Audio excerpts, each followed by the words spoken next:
Hey guys, it's been a while since I posted a video, so I thought I'd make a quick one sharing something really cool I found at my local half-price books.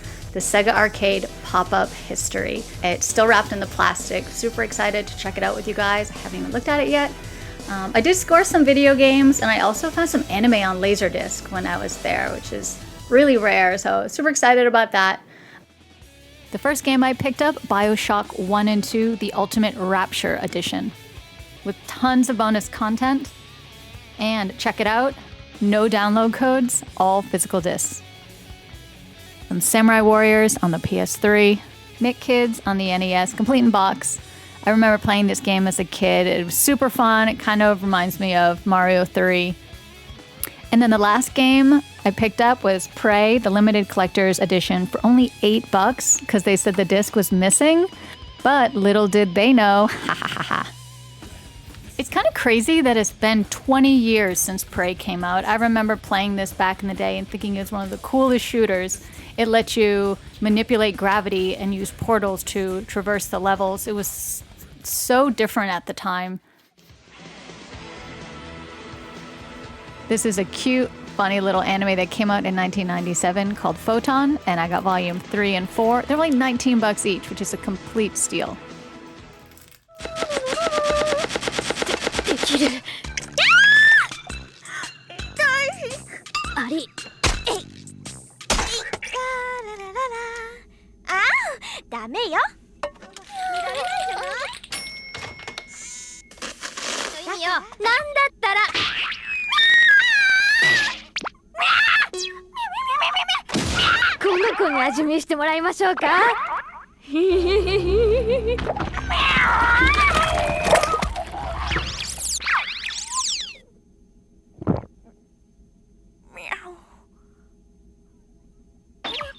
Half Price Books is one of the only stores that I know that still sells Laserdiscs.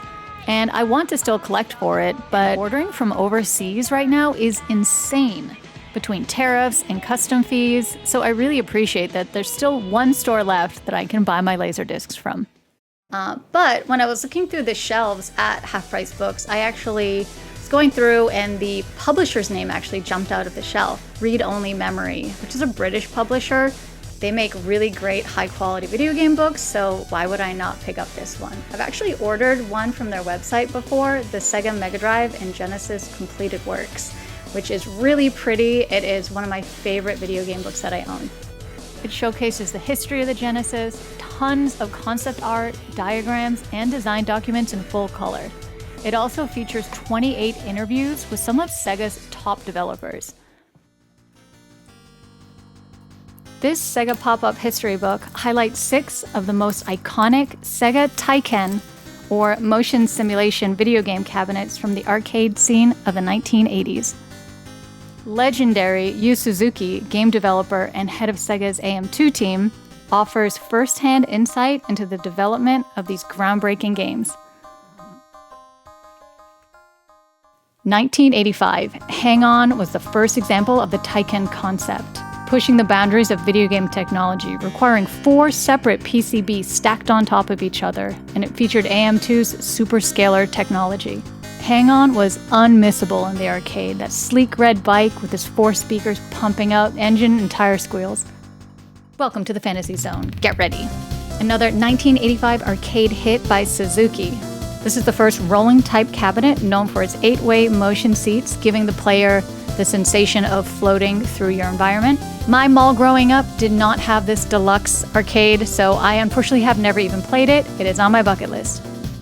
Outrun 1986, king of the mid-80s arcade. The deluxe version was inspired by a red Ferrari Testarossa, parked outside a casino in Monaco. The seats in the arcade dipped into turns, giving the player a sense of drift. Suzuki quotes, "I want to make a game that gives you a sense of superiority, like being a Ferrari owner. It's about driving a convertible with a beautiful woman and finishing in first place." Afterburner 1987, Suzuki was working on a flight shooter inspired by the anime Castle in the Sky. And then came Top Gun, and everything changed. You're now a pilot of an F-14 Tomcat. The deluxe cabinet featured a double cradle mechanism, allowing the cabinet and the chair to rotate independently, simulating the pitch and roll of air flight. Another 87 released by Sega, Thunderblade.